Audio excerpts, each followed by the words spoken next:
Hey, this is a Three Monkeys quick hit, a continuation from the pedalboard build we were working on yesterday. Where I left off last time was going to start on this loop box, which was going to be a 5-loop passive box with some LED illumination, maybe even surrogate DC supplies for help routing to the pedals a little bit easier. So just kind of wanted to give you some ideas again of what I'm using, how I like to do things, and maybe you'll find some of this stuff useful. I know there are guys out there that do this for a living, so they may be watching this and thinking, that guy's an idiot. But you know what? I'm an amp builder. I'm not really a loop box, but this is, pretty much simple stuff here. So I like doing things myself. It's a lot of fun, and I think you'll find it easy too. And once you get a couple of ideas under your belt, a couple of basic principles under your belt, I think you'll find that you can handle all this kind of stuff yourself with considerable ease. So I'm going to talk to you about the stuff, first of all, that I like to use. And I got all this stuff from Small Bear. I like doing business with them. I've done business with them before. You can also get it from, there's a great place out on the West Coast for some of you guys out there. It's called Bitches Love My Switches, and they've been really good with us, and I really like those folks too. We got a couple of former New Yorkers there too, which I am myself. But I'm going to show you sort of the things I've got. So as I said before, this is their Hammond loop box. It's a nice aluminum case here. Plenty of room for putting what you want in there. This stuff's real easy to drill. There's really no problems with using hand drills and getting really good results. The components that I like to use, I'll go through. First and foremost is one of these guys, and this will obviously be a very common sort of item that guys that build these sort of boxes have lying around, and it's a double pole triple throw switch. And what that basically means is it allows you to switch 3 different things in and out on a double pole. And that way you can do a true bypass and LED illumination.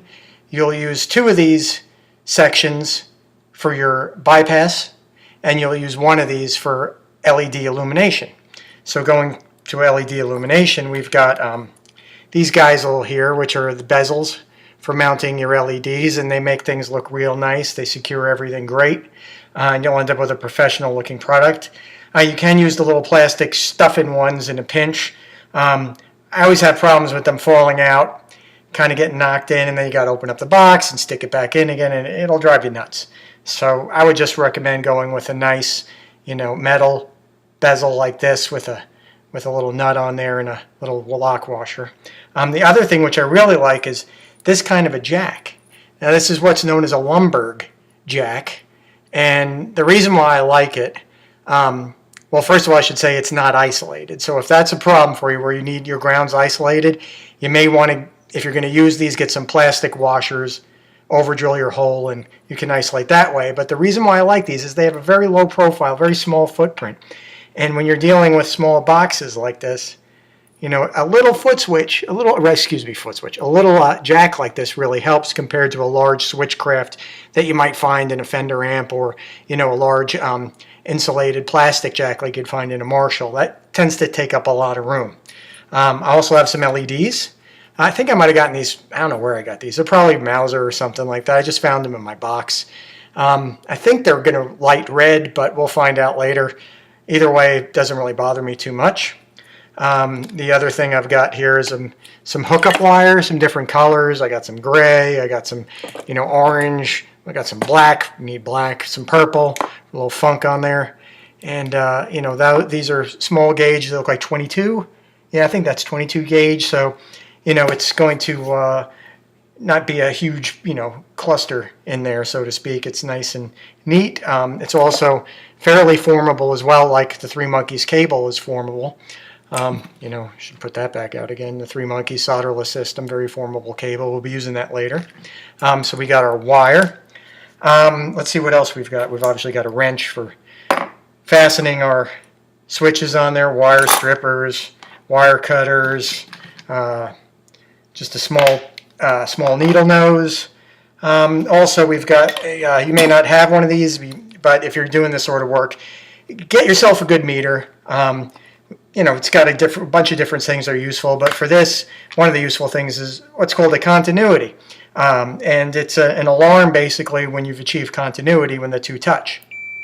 So that helps you decipher on these switches what terminals are related to what. So you can kind of get in there and, okay, now we know that that's one connection made. Hit it again, and let's see where the next connection is made.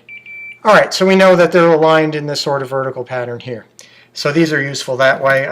Also great for measuring your DC when you're doing your illumination. And I should say this, there's really 3 kinds of meters you can get, and those are Fluke, Fluke, and Fluke. So that's a plug for Fluke. I've used them my whole life, and they'll last forever. They're accurate. They don't do the cheap meter boogie when you've got a little bit of an inductance problem. So go with a Fluke. That's what you want. A very important thing that I think will save you a lot of headaches is paper. Get yourself some paper and draw out what you want to do, what you want to achieve from these pedals. Make yourself some simple schematics, just so you know that this is in fact going to work, so there's not a lot of, oh my God, what did I do wrong, when the whole thing's together and it doesn't work. So here you can see I've laid out sort of a basic signal flow, the rigs that I wanted, and we'll let the cat out of the bag. We're basically trying to do all the different Van Halen sounds for my year from 1 to 1984, which are my favorite tones. So we've laid all that out on paper. Now the next thing I like to do too, which is important, is when you're drilling this stuff and marking this stuff out, I like to use just some simple blue tape. And what I'll do is just kind of coat the whole box in this blue tape. And what that allows for is, for easy getting it stuck on everything on your table, but it allows you to draw on the box without really drawing on the box. So if you want a hole there, you're going to mark it, you're going to mark it, you're going to mark it. Now, I'm not going to do this freehand, and that's why I also recommend you get yourself, pop on down to Office Max or wherever, Staples, get yourself a clear ruler, something like one of these 18-inch guys, so you can sort of see what's underneath it as well as lay things out. And I also like to use a precision square. I've got this Graz thing that I've had for a number of years. I'd mostly use in lutherie or sometimes when I'm doing a chassis prototype. It's very accurate. It's not too clumsy to have in your hands as opposed to like a big framing square, which will be real floppy. So this is really handy for making sure, that you're going to have everything in a line. And the cool thing is you can also use this in combination with this. So you can kind of get yourself squared up, square up your ruler to that, and now your ruler is also square. So that's another little trick that you got with those. So basically the keys here are planning. Know what you want to do.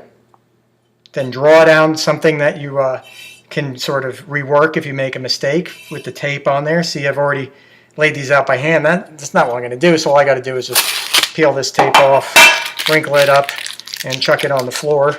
And that'll get stuck to my sock later. So I hope you found some of this interesting, and I'll probably be giving a couple of ideas as I go through building this switch box. But as I said, don't forget to check us out. That's 3 Monkeys Solderless. 3 Monkeys Solderless. Thanks for watching, and I hope some of this was informative.